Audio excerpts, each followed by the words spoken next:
국회의원 정수를 400명으로 늘려야 한다 이렇게 주장했던 문재인 새정치민주연합 대표. 그런데 그 말이 퍼포먼스였다. 장난스럽게 농담처럼 한 말이다 이렇게 밝혀서 더 파문이 커지고 있습니다. 이 소식과 함께 오늘 새정치민주연합 내부에서 일어난 경선 조작 논란 그리고 동교동계의 움직임까지 오늘 자세히 풀어보겠습니다. 조수진 차장. 네. 이 400석 때문에 어제 사실 저희가 카카오톡 친구들이 다 들썩들썩했습니다. 어떻게 400석으로 늘리냐 이렇게 얘기들이 나왔는데 문재인 대표가 농담이었다 이렇게 해명을 한 거군요. 네. 이 실수를 할 수 있는데요. 이 실수에 대해서 위기에 대해서 어떻게 대처하느냐 이걸 보면 지도자의 어떤 철학과 리더십을 알 수가 있습니다. 네. 400석 농담이다. 퍼포먼스로 했다. 장난이 섞여 있었다. 이 해명 때문에 더더욱 실망하는 분들이 많을 겁니다. 예. 네, 이 400석이라는 것, 국회의원 하나 한 사람, 한 사람이 전부 다 헌법기관이고요. 국회의원 정수는 이미 정해져 있는데 이것을 늘린다는 거, 이거 자체가 논란이 컸습니다만 이 말이 굉장히 논란이 확산이 되자 그냥 퍼포먼스로 한 거다. 이런 그 제1야당의 대표, 그리고 가장 유력한 차기 대선 주자로 꼽히는 분, 이분에 대해서 우리 국민들이 어떻게 생각할지 저는 참 걱정이 큽니다. 예.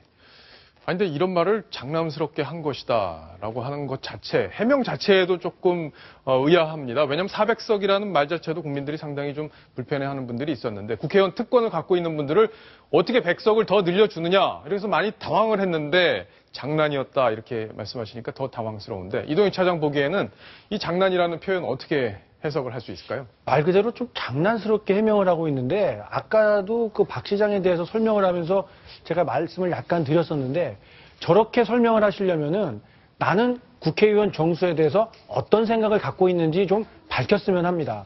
400석 이건 장난이었다. 그렇다면 문재인 당대표의 국회의원 정수에 대한 생각은 뭐냐? 이걸 분명하게 국민들에게 밝히고 400석은 그래 나의 말실수였어요. 하지만 나의 진정한 생각은 바로 이겁니다. 왜냐하면 어떤 이유 때문에 네. 라고 설명을 해줘야지 그런 거 없이 아우 장난이었어요 라고 한마디 하는 거는 정말 국민을 상대로 장난스럽게 한마디 툭 던져본 것밖에 없다. 이런 판단을 들게 하죠.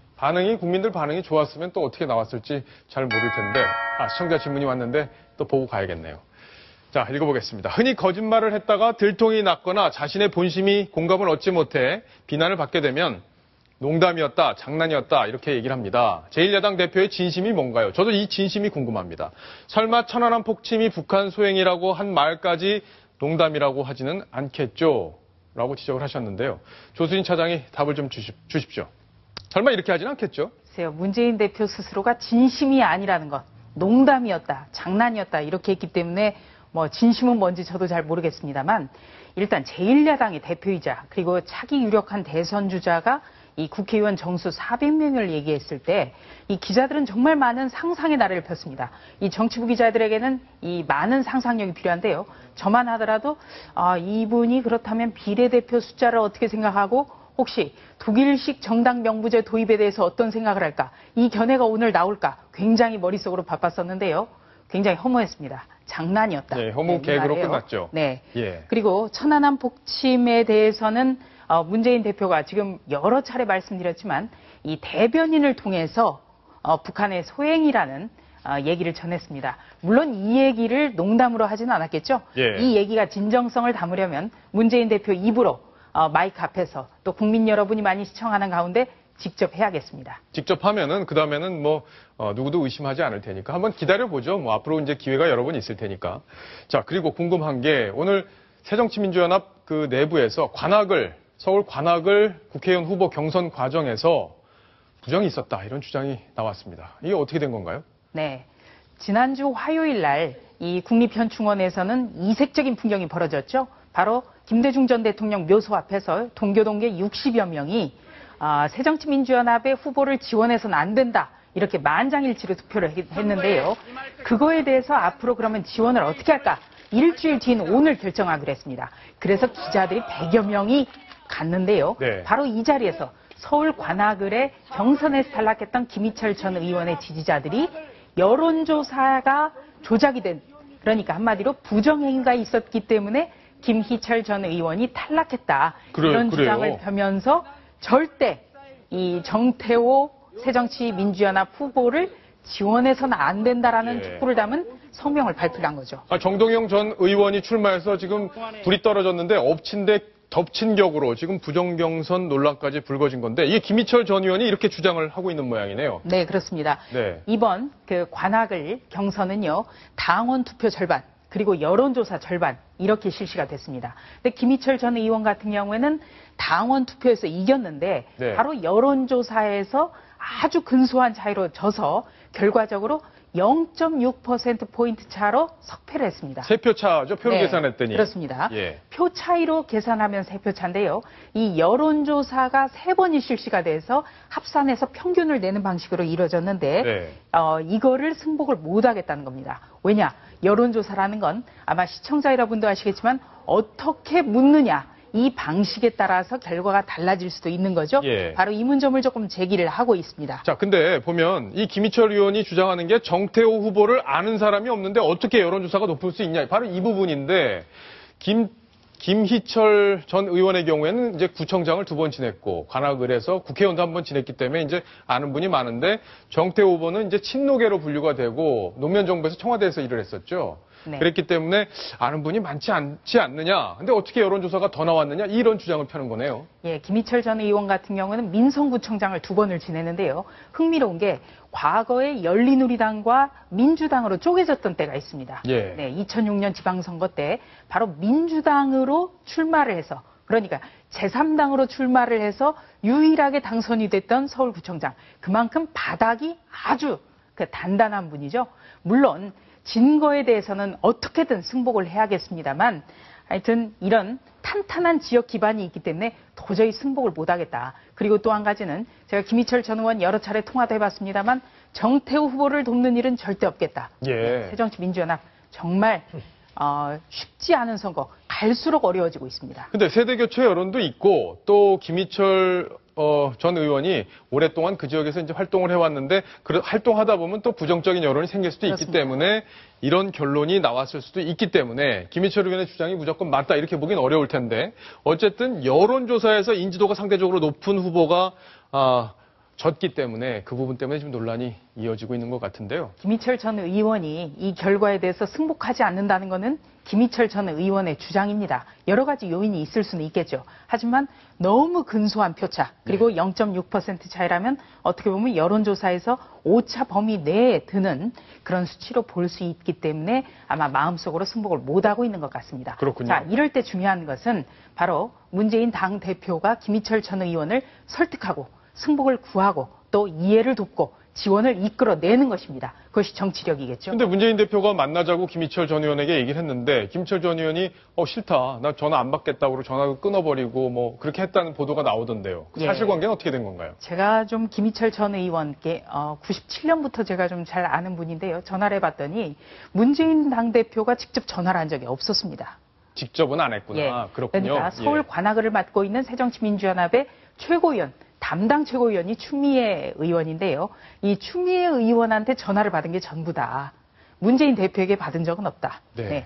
여기에서 조금 그 출발이 틀어진 것 같습니다. 그렇군요. 그리고 문재인 대표가 요금제를 좀 싼 걸 쓰시는 건 아닌가 이런 생각이 드는데. 오늘 그 김희철 전 의원이 오늘 기자들을 국회에서 좀 만났는데요. 예. 오늘 또 문재인 대표가 만나자고 했지만 내가 다른 일정이 있다는 이유로 거절했다. 이렇게까지 얘기를 했습니다. 예. 그러니까 문재인 대표 힘들겠지만 자기에게 우호적이지 않은 사람을 설득해 나가는 것이 정치의 시작이고 또 표를 얻는 시작이라고 할 수가 있겠습니다. 지켜보겠습니다. 네. 자, 오늘 근데 중요한 터닝 포인트가 하나 만들어졌습니다. 그동안 동교동계가 친노에 대해서 아주 여러 가지 불편한 심기를 갖고 있었고 특히 문 대표에 대해서 좀 불편해하는 그런 기색이 역력했는데 오늘 반전이 이루어지는 듯한 모습이 연출이 됐습니다. 어떤 내용인지 박지원 의원의 오늘 기자 간담회 장면 직접 한번 보시겠습니다. 권노갑 상임고문 주제로 시내모처에서 오후 2시부터 협의를 하니까 저한테 좀 와달라 하는 연락을 받았습니다. 선당 후사 정신에 공감하면서 당의 승리를 위해서 우리는 적극 협력을 하고 선거운동은 당과 함께 한다. 이렇게 결정을 했습니다. 오늘이라도 내일이라도 당이 필요로 하면은 결국 저부터 하겠습니다. 3시 20분경에 한 10여 분 만나서 문재인 대표께서는 감사 표시를 했습니다. 박지원 의원이 앞으로 당을 위해서 나서겠다는 취지의 기자 간담회를 했는데 조수진 차장, 네. 좀 의아합니다. 솔직히 저는. 그동안은 못 도와줄 것처럼 어떤 분위기가 그런 분위기로 흘러가는 상황이었는데 문재인 대표나 친노 진영에서 무슨 카드를 제시했길래 저런 입장이 변화가 된 건지 그 부분에 대한 설명은 없거든요. 그러니까 정치적으로 선당 후사라는 얘기만 강조를 했어요. 네. 어떤 겁니까, 송내가? 네, 선당 후사. 그야말로 당을 위해서는 나간다 이 얘기입니다. 네, 여기에 대해서 많은 분들은 또 이런 해석도 내놓고 있습니다. 당을 위한 것이지 문재인 대표를 위해서 하는 것은 아니다. 예. 이런 얘기도 나오고요. 지금 3시 45분부터 그러니까 박지원 의원이 문재인 대표와 10여 분 동안 단독으로 만나서 오늘 동교동계와 박지원 의원이 나눈 얘기를 전달을 하고 나서 기자간담회가 이루어졌는데요. 이 기자간담회 내용이 굉장히 깁니다. 그래서 지금 보신 것 외에 여러 가지 얘기가 나왔는데요. 솔직히 저만 해도 굉장히 그 가닥을 잡기가 어려운 알쏭달쏭한 발언들이 굉장히 많습니다. 아니, 조수진 차장이 네. 알쏭달쏭하면 예를 들어서 국민들이 이해하기 어려울 텐데. 네, 예를 들어서 좀 정리를 해드린다면요. 예. 당에서 지원을 한다면 저부터가 요청을 한다면 저부터가 당장 내일이라도 지원을 할 수 있습니다. 그러니까 당에서 어떤 요청을 어떻게 구체적으로 한다면 명분을 만들어 준다면 나는 나서겠다. 네. 왜? 현역 의원이거든요. 네, 그리고 박지원 의원은 이런 얘기도 했습니다. 지금 동교동계는 이미 다 물러난 분들이고 이미 동교동계는 개파 해체를 선언한 분들이다. 그래서 동교동계에는 현역 의원이 없다. 이런 얘기도 했습니다. 자, 그렇다면 이 동교동계가 전면에 설 수는 없다는 얘기고요. 또 이 간담회 이후에 제가 동교동계 인사들과 여러 차례 통화를 많은 사람과 해봤습니다만 이 동교동계의 나이가 지금 70대 중반에서 80대 중반까지입니다.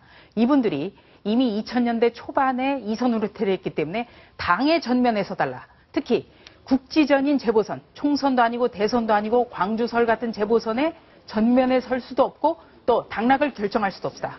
그리고 또 한 가지는 선거 때만이 아니라 평소에 관계를 잘 해야 되는 거다. 예, 평소에 잘해라. 이런 걸로 봤을 때는 당을 돕는다. 선당 후사 이 얘기는 강조하지만 그렇게 적극적으로 전면에 나설 수 있는 상황은 아니라는 점을 확인할 수 있었습니다. 그러니까 본인들도 동교동계나 그리고 동교동계를 뭐 쓰지 말라고 하니까 이제 뭐라고 불러야 될지 모르겠는데 동교동계나 박지원 의원이 도와주지 않아서 욕을 먹을 수 있는 상황을 만들지 않겠다. 뭐 이런 전략도 있는 건가요? 어떻습니까? 지금 여기서 돕지 않겠다라고 한다면 새정치민주연합 소속의 당원들인데 그렇다면 해당 행위가 되는 거 아니겠습니까? 선당 후사 계속 당을 위해서 돕긴 돕는다. 예. 그러나 전면에 서서 또 어떤 분은 이렇게까지 얘기를 합니다. 70대 중반, 80대 중반인 분이 당의 전면에 선들 세간의 시선이 곱겠느냐. 네. 그러니까 이 총선과 대선에서 어떤 정신적 지주 역할을 하되 지금처럼 광주, 서울의 전면에 서달라, 지원 유세를 해달라 이런 건 옳지 않다. 이런 얘기를 하고 있습니다. 그렇군요. 지금까지 관심을 받았던 권노갑 상임 고문도 오늘 기자들 앞에서 입을 열었습니다. 문재인 대표에 대해서도 조금 서운한 속내를 드러냈는데요. 그 목소리를 직접 들어보시겠습니다. 당을 위해서 우리가 봉사하겠다는 선당 후사 정신에는 변함이 없습니다. 김대중 대통령께서 무엇보다도 하나가 돼야 된다는 말씀하셨습니다. 그러기 위해서는 당 지도부가 그런 동참을 이끌 수 있는 노력을 많이 해야 됩니다. 그 점이 우리가 아쉽다는 것입니다. 네, 여전히 아직 좀 아쉬움이 담겨 예, 있죠. 노력을 덜한다. 네, 그만큼 평소에 노력을 많이 해야 됩니다. 아쉬우면 평소에 잘해라. 예. 이런 뜻이군요. 자, 지금 동교동계가 지원을 어쨌든 하겠다 이렇게 해서 야권 내부에서는 반전 드라마가 벌어지고 있는데 정말 어디까지 적극적으로 나서 도울지 이건 좀 더 지켜봐야 되겠습니다. 자, 다음 주제로 넘어가겠습니다. 다음 주제 순위 먼저 확인합니다.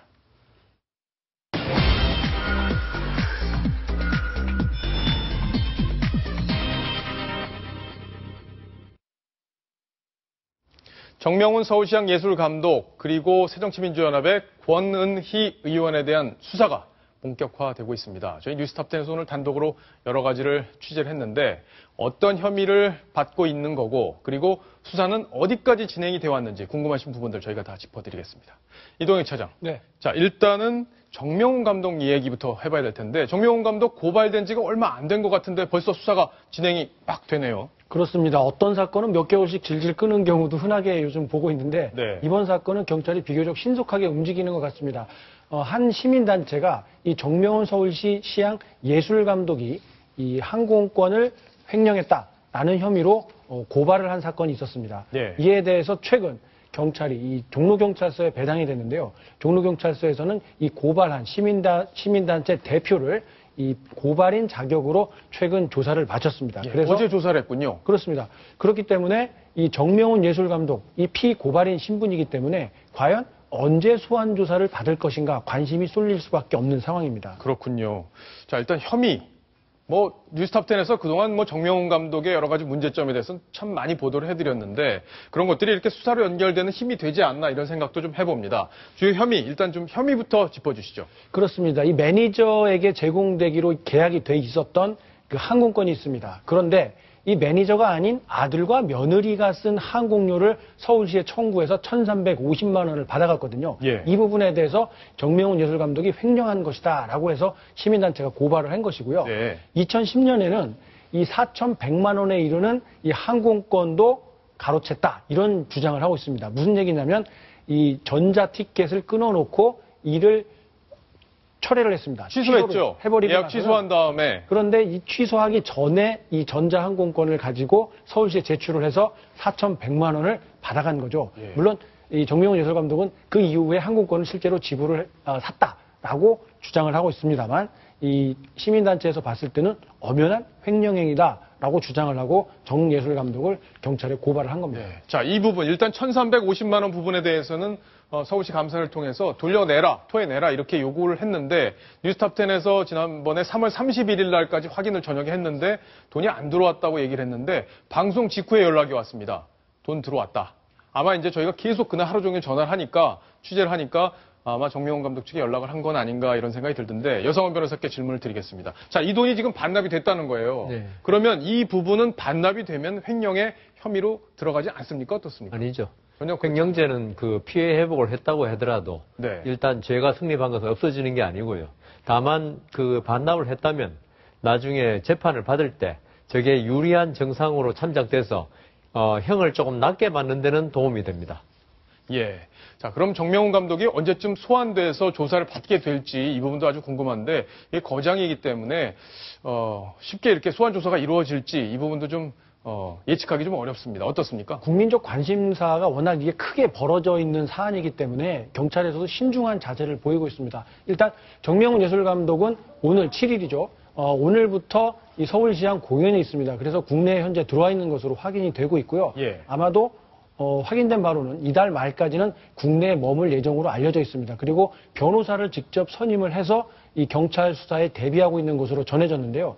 이렇게 대비를 하고 있는 것으로 보면 이달 안에는 경찰에서 소환을 하고 조사를 직접 하지 않을까 예상하고 있습니다. 경찰에서 직접 조사를 할 것 같다 이런 건데 그럼 여성원 변호사 지금 프랑스와 한국을 왔다 갔다 하는데요. 정명훈 네. 감독이 나가버리고 안 들어오면 어떻게 하는 거죠? 출국 금지나 이런 가능성은 어떻게 보십니까? 정명훈 감독이 나갔다가 안 돌 리가 있겠습니까? 예. 그 한국이 자랑하는 음악가께서 한국이 자랑하는 음악가께서 이게 전자티켓 4,100만 원을 허위로 받아가신 게 저희들 참 가슴 아프고. 그러니까 문제가 되는 거죠. 예. 우리가 이 정명훈 감독 그러면 정트리오의 그 일원으로서 참 가정교육 잘 시켰다고 그 어머니께서 좀 더 부러워하고 이렇게 한국이 나온 예술가라 그랬는데 이런 일에 휘말리니까 예. 저희들로서도 실망도 되고 참 어떻게 한탄스러워 금치 못하는데 제 생각에는 이 사건이 상당히 그 경찰에서 수사가 진행된 것 같습니다. 그러니까 이제 그런 정보가 들어가니까 정 감독도 변호사 선임하고 경찰 단계부터 적극적으로 아마 대응하겠다 하는 거 보니까 지금 이 사실관계는 상당한 정도로 확인된 게 아닌가 예. 그런 생각이 듭니다. 자, 이번에는 이제 권은희 의원 이야기를 좀 해보겠습니다. 지금 위증죄로 고발이 돼 있는 상태인데 윤정혜 기자. 네. 지금 위증죄를 입증할 수 있는 결정적인 증인 최근에 소환 조사를 받았다는 보도가 오늘 동아일보에 단독으로 실렸더라고요. 네. 그러니까 핵심 참고인을 소환을 했는데요. 바로 당시 서울지방경찰청 수사 2계장이던 김병찬 총경입니다. 네. 이 총경 어떤 사람이냐 하면요. 이 권은희 수사과장 당시 수시로 통화하면서 수사 과정을 또 협의를 해왔던 인물인 만큼 당시 권은희 의원이 어떤 얘기를 했고 어떻게 수사를 해왔는지를 가장 잘 알고 있는 인물이거든요. 그런데 이 총경을 소환해서 검찰에서 조사를 하는 과정에서 이 총경이 이렇게 얘기를 했습니다. 서울경찰청이 축소 수사를 지시했다는 권 의원의 주장은 허위였다라고 이야기를 한 겁니다. 그렇군요. 그러니까 권은희 의원하고 나하고 계속 그동안 통화를 하면서 여러 가지 얘기들을 해왔는데 권은희 의원의 주장은 허위였다. 그렇죠. 이거를 본인이 이제 증언을 한 건데, 자, 일단 뭐 권은희 의원 입장에서는 이 증언 자체가 거짓이라고 또 얘기할 수 있기 때문에 이제 공방이 계속 될 수 있을 것 같습니다. 자, 이동희 차장. 네. 이게 보니까 지난해 7월 고발이 된 거예요. 이 그렇죠. 정명훈 감독의 경우에는 뭐 지난달에 고발이 됐기 때문에 이제 고발된 지 얼마 안 돼서 수사가 쭉 진행이 되는 건데 이게 무려 10개월이나 걸렸습니다. 참고인 조사하는데요. 어떻게 봐야 되는 겁니까, 이건? 그렇기 때문에 이 야당의 눈치를 보고 있는 것 아니냐, 이 검찰이 야당 눈치 보게 하는 것 아니냐, 이런 의혹과 비판이 나올 법한데요. 이번에 저는 그렇게 생각합니다. 이 검찰에서 뭔가 수사를 확실하게 속도를 내지 못할 때는 명쾌한 증거가 없기 때문에 자칫하다가는 무리한 속도를 냈다가는 이 야당이나 여당 혹은 이 수사 대상자로부터 이 불필요한 수사다라는 공격을 받을 수 있기 때문에 항상 조심스러운 스탠스를 취할 수밖에 없습니다. 하지만 이번 같은 경우에는 참고인으로 불렀지만 명쾌하게 권은희 의원의 진술이 거짓이다라고 명확하게 제3자가 밝힌 내용이기 때문에 뭔가 중요한 핵심 증거 자료로 활용할 수 있지 않을까, 예. 그렇게 판단이 된다면 검찰에서도 이 야당 탄압이다 이런 비판을 의식하지 않고 속도를 좀 내지 않을까 예상합니다. 네, 지금부터 이제 속도가 쭉 붙지 않을까 이렇게 좀 전망을 해볼 수 있고 또 언론 보도가 나오면 또 더 힘을 받는 그런 경우가 있기 때문에 여상원 변호사께 제가 질문 하나 드리겠습니다. 근데 위증죄라는 게 그렇다면서요. 내가 거짓말을 하고 있다, 위증을 하고 있다는 걸 알면서 위증을 해야 그래야 위증죄로 처벌을 할 수 있다는 건데 이걸 어떻게 입증을 할 수 있나요? 지금 김병찬 총경 진술이 있지만 예. 이거는 권은희 의원 진술과 서로 모순될 수 있거든요. 그냥 그렇죠. 어느 말을 믿느냐 이거는 사실 판단 문제인데 네. 제 생각에는 이 검찰이나 법원에서 지금 가장 결정적인 건 대법원 판결이 나왔다는 겁니다. 예. 대법원 판결에서 권은희 의원의 이제까지 증언, 그 김용판 전 청장의 재판 과정에 나온 증언이 믿을 수 없다고 판단 내렸습니다. 무죄로 나왔죠. 예. 저 무죄로 김용판 전 나오면서 청장에 그게 대해서. 무죄 나온 결정적인 증거가 바로 권은희 전 의원의 법정 증언을 믿을 수 없기 때문에 그렇다고 했습니다. 그렇죠. 그러면 거짓이라는 건 드러났는데 이게 알고 거짓이냐 안 알고 거짓이냐 본인은 실제로 그렇게 믿었느냐 이 부분을 가려야 되는 거잖아요. 그렇지만 그것은 예. 본인이 나는 믿었다 안 믿었다 이게 중요한 게 아니고요. 봐야 자백하면 되는 물론 거죠, 좋지만 그다음에. 예. 자백을 하지 않겠죠. 그렇다면 결국은 이 수사 전부 정황, 예. 사실관계 가지고 대법원, 그래서 제가 지금 드린 말씀이 이번 대법원 판결이 누구 말이 맞느냐에 대해서 아주 기준이 되는 거죠. 네. 이 때문에 지금 권은희 지금 의원으로서는 아주 지금 안 좋은 상황에 몰린 겁니다. 그러니까 검찰이 조금 전에도 이제 그래픽으로 보여드렸는데 혐의 입증을 자신하고 있는 그런 상황, 대법원 판결과 관련이 돼 있고 증인들의 진술이 일관되고 있다. 바로 그 부분이 아닐까 싶습니다. 자, 시청자 질문이 왔는데 보고 가겠습니다. 권 의원이 국회의원이 된 건 국정원 댓글 사건 축소 수사 지시가 있었다는 주장을 했기 때문인데 대법원에서 주장이 허위로 밝혀졌다면 자격이 없는 것 아닌가요? 그러네요. 위증 혐의가 입증되려면 시간이 한참 걸릴 텐데 내년 총선에서 또 공천을 받을까요? 라고 물어보셨습니다. 조순희 차장이 이 부분 답을 좀 주셔야겠습니다. 네. 내년에 공천 또 받을까요? 작년에 730 재보궐선거 때 권은희 의원이 공천을 받아서 당시에 얼마나 보은 공천이라는 비판이 많았습니까? 이 재판이 진행 중인 사람을 그 전략 공천한 전례도 없거니와 예. 명분이 없기 때문에 굉장히 비판을 받았죠. 근데 내년 4월 총선은 그 여야의 대선 후보가 당대표로서 공천권을 행사합니다. 새누리당 김무성 대표, 새정치연합의 문재인 대표, 정말 그 차기 대선을 위해서 쇄신 공천 경쟁을 벌일 텐데요. 그렇다면 이 보은 공천이라고 굉장히 비판을 받았던 권은희 의원이 다시 공천을 받을 수 있을까? 이거는 조금 어렵지 않나. 어렵다. 이런 관측이 좀 나오고 있고요. 예. 또 한 가지 흥미로운 것은 요즘에 이 김용판 전 청장도 새누리당 공천을 받으려 한다라든가 새누리당도 검토하고 있다라든가 이런 굉장히 또 소문이 많습니다. 그러면 대구 지역에 출마를 검토한다는 얘기들이 있죠. 그렇습니다. 예. 그래서 보훈공천이라든지 또는 보복공천이라든지 이런 얘기가 없어야 아마 쇄신공천을 이룰 수 있지 않을까 그렇게 보고 있습니다. 네. 자, 여성원 변호사께도 짧게 정리를 예, 해주시죠. 제 생각에는 지금 이게 모해 이중이 되면은 네. 권은희 의원이 진짜 정치 생명이 거의 끝나는 거거든요. 모해 이중은 벌금이 없습니다. 10년의 징역만 있기 때문에. 예, 그래서 상대를 그러니까 위할 목적으로 해할 위증을 목적으로 했다. 위증을 예. 했을 때 지금 그를 그렇게 지금 법 적용을 할 가능성도 있는 사건이거든요.